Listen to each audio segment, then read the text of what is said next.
Hello guys. I'm gonna do a beef demo today. So I'm gonna show you guys how to make a really easy like Philly cheesesteak. So what I have here is a chuck roast. It's about 2.5 pounds.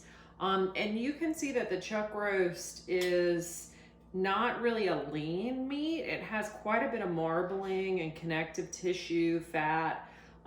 And so what happens with this type of cut is that you want to cook it slowly at, to like a low to medium-ish heat so that the fat and the connective tissue will break down. And so you get this really tender, flavorful cut of meat. So what I'm gonna do right now with this is I wanna season it. So I am going to just season it with some sea salt that I'm grinding, some pepper, okay, and whoops, wrong one, and some garlic and onion powder, okay. I like garlic and onion powder on almost everything. You want to start experimenting with what flavors you like. I'm gonna just press this down with my fork to try and get some of that salt to stay on there.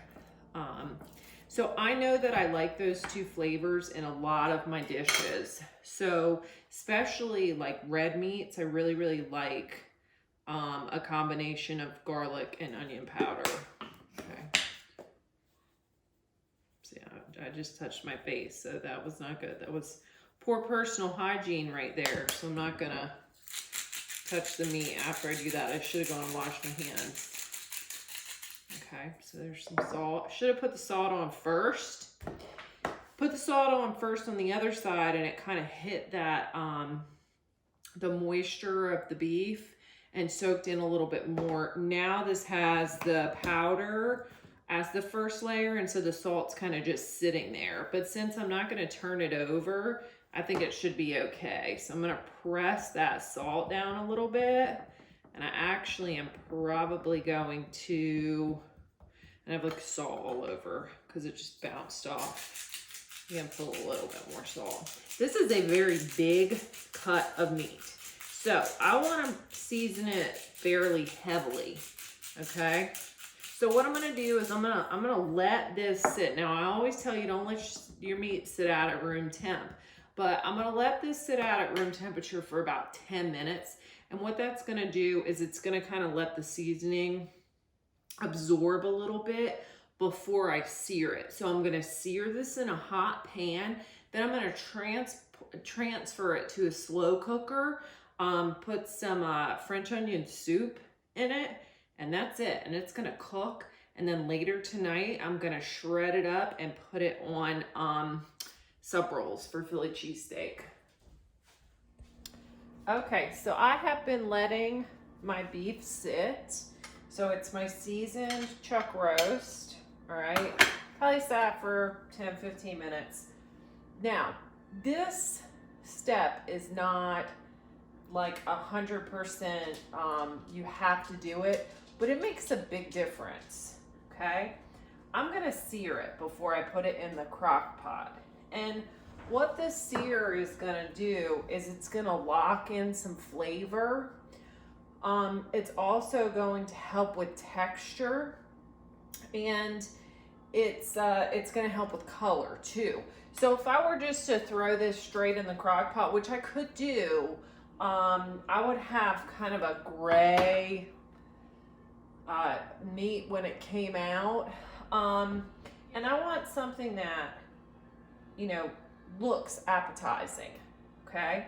So I'm heating my skillet to, I would say, almost high heat. So right by high heat. And you can tell that I went ahead and put an apron on. I have my screen here. Just make sure that I can see everything pretty good. Yeah. Okay. And because this is gonna splatter, all right?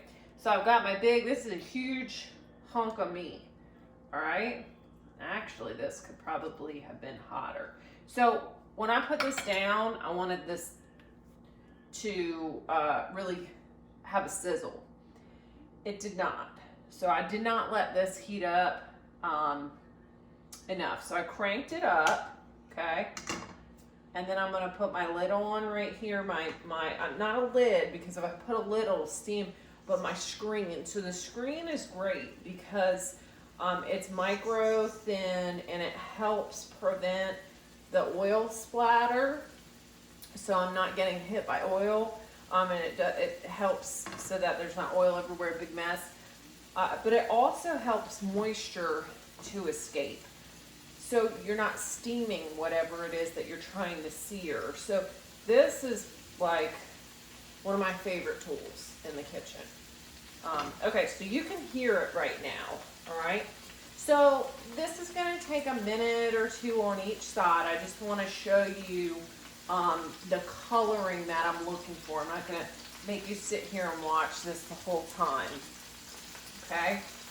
So I can smell it, I can see it's really starting to bubble and steam and spark, okay? And you want to avoid moving it around because you want that surface area just to kind of really absorb the heat as much as possible. So I want to avoid, I'm actually going to turn it back down a little bit because I don't want it to burn. I'm going to avoid moving it around as much as possible. I am going to go ahead and look. It's not there yet. I want it a little more brown. I just took a little edge up, okay? And I'm going to go ahead and get rid of this because this is raw meat right there. Okay. Get myself a new fork to work with, so I'm not cross-contaminating. I put, what I was using away. Okay.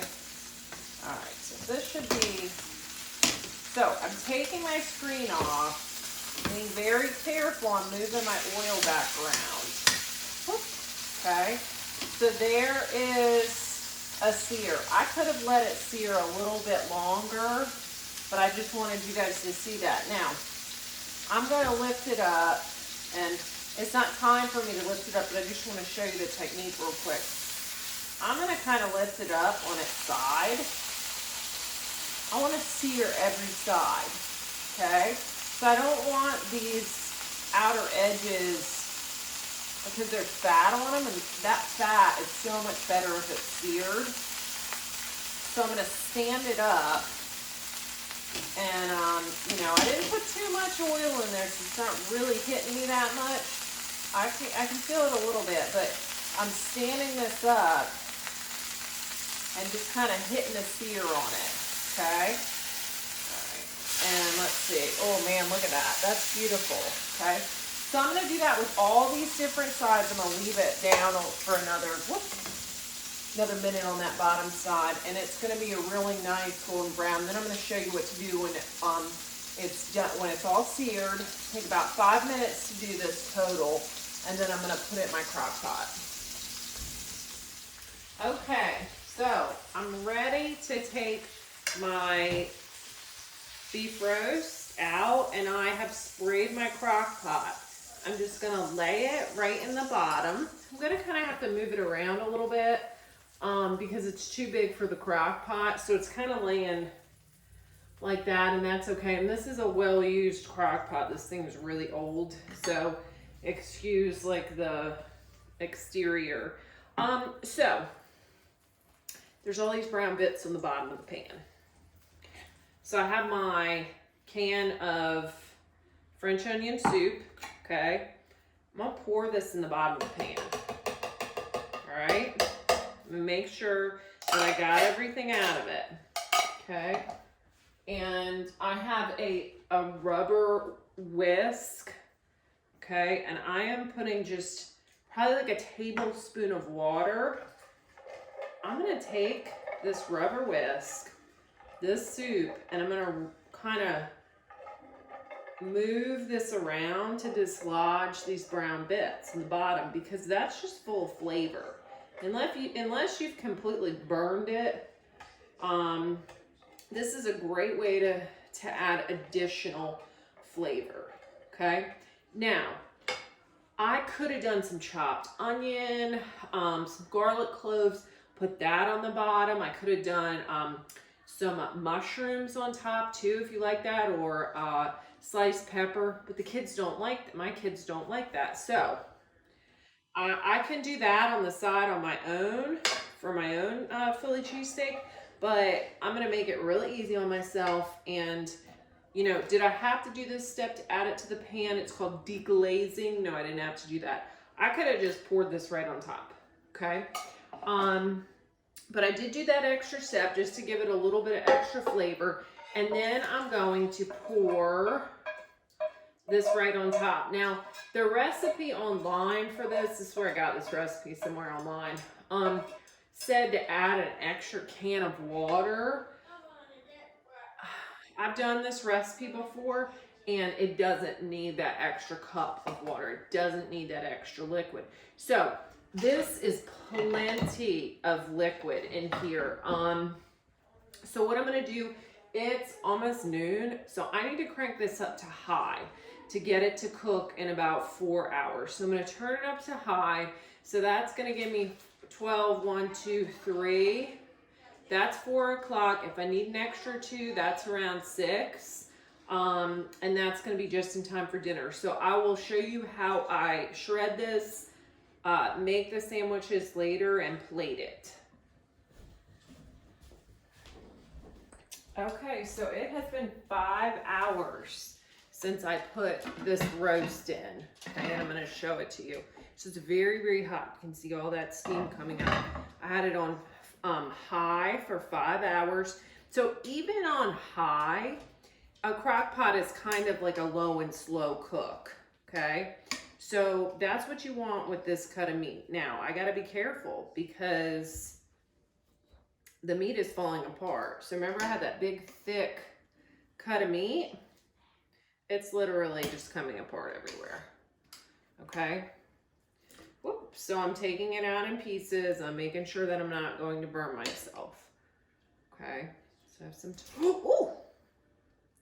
See, it just came apart. If that was the whole piece, I would have gotten all that hot liquid all over me. Okay, so there was quite a bit of fat in here. I don't want that fat in my meat, okay? So what I'm gonna do is I'm going to use this, and this is, it's like a gravy fat strainer. So what happens is you pour your gravy or your liquid in here, and the fat rises to the top, and then you can just pour the gravy from the bottom because the opening's only on the bottom, and then all the fat gets trapped. So I'm gonna ladle this out very carefully. Okay. And my onions are gonna stick it on the top here, and that's fine because it has like a little strainer. I left the strainer in there just in case I get like a huge piece of fat or something. But I'm gonna add those onions back. Okay. So the longer that you let the liquid sit, the more fat is gonna separate and rise to the top. So this is a really cool invention. I use it a lot. I'll show you in a minute what it looks like. We're gonna shred the meat, and then I'll show you what that liquid looks like. Okay, so that I have a little bit on the bottom that it's enough that I can handle. Pour that right in there. Okay. All right, so I'm gonna put this aside. You can already start to see there's this small layer of fat right there. Okay. And there's quite a bit kind of stuck here of liquid, so I'm gonna move that around. And on the top right here is just I don't know if you can see it. It's just all those onions and some few pieces of meat. Okay, so I don't need this ladle anymore. I'm gonna throw that in the sink.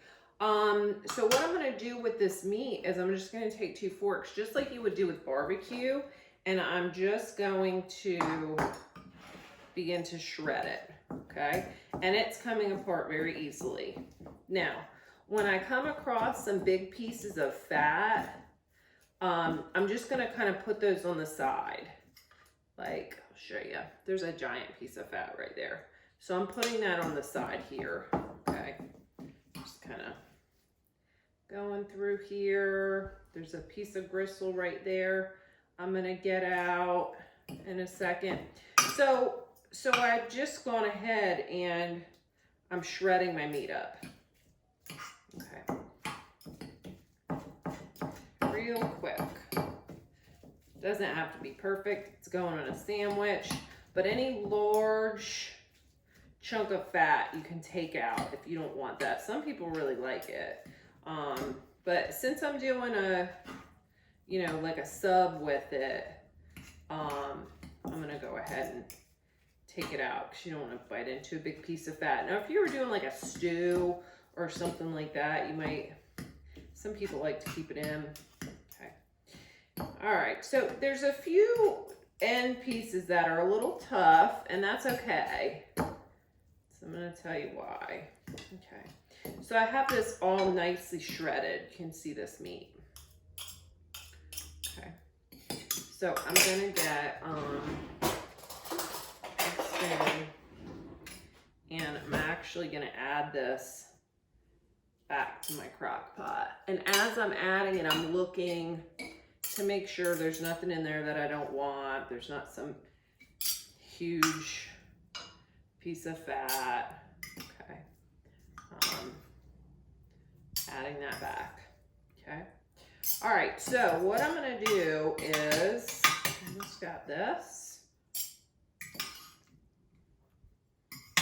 Okay. Starting to make a mess. And finish adding this in just a second. So I'm gonna take my onions and the few pieces of meat that were in the top. I'm gonna add that back to the crock pot. And then I can see that my fat, I've got like that much fat, okay? So I'm gonna only pour, I'm watching super carefully, the juice, the gravy on top, okay? And I actually don't even need it all. So I only want as much gravy, unless you were doing like a French dip is where you dip it in. And then you could just keep some of that, as I only want enough in there to cover it. Okay. So that's pretty perfect. So it's almost the whole amount. Okay. What I'm going to do is I'm going to put this back on low for about 30 minutes, just so that the gravy kind of soaks into every piece and everything's super flavorful. Then when I'm done, I'm going to preheat my oven to 425. Got a covered baking sheet right here. And then I have these nice rolls. Okay, I'm gonna open those up. I'm gonna put my Philly cheesesteak filling in there, and then I'm gonna put 2 slices of provolone cheese, put them in the oven for about, I don't know, 2, 3, 4 minutes, and they're gonna be ready to go. Okay, so I will show you what they look like when they're finished. Okay, they're ready to go in the oven. I put the meat on and some provolone, and they're gonna go in at 425 for, I don't know, 2 to 5 minutes. There they are, all done, Philly cheesesteaks. Look good.